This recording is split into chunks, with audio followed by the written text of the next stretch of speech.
This is Lecture 1, the first of 3 lectures in Module 2, Lesson 1. There are 3 basic theories of moral conduct.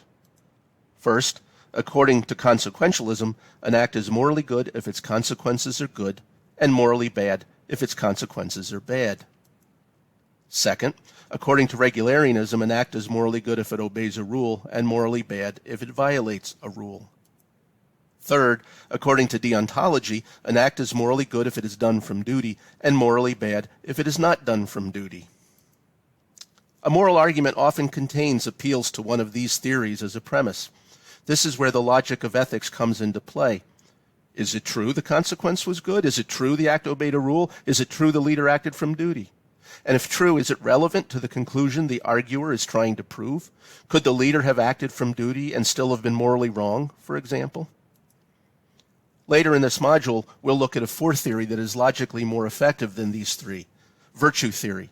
It emphasizes moral character over moral conduct, and it will be the moral theory of choice for the rest of this course. This lecture describes consequentialism in general. In the next lecture, we'll consider egoism, a form of consequentialism, and in the lecture after that, we'll consider utilitarianism, another form of consequentialism.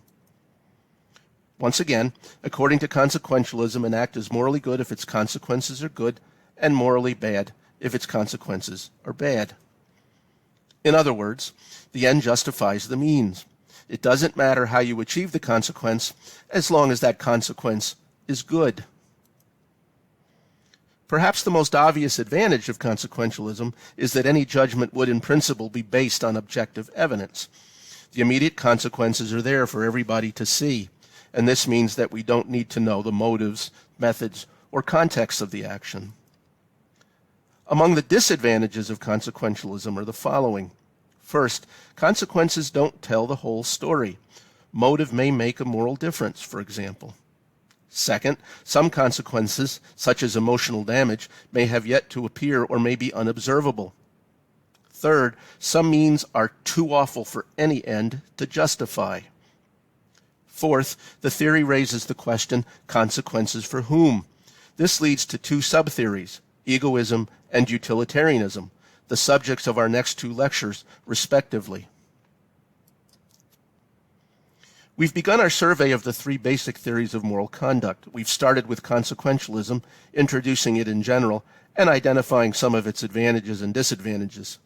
Next, we look at egoism, the consequentialist theory that an act is morally good if the consequences are good for me.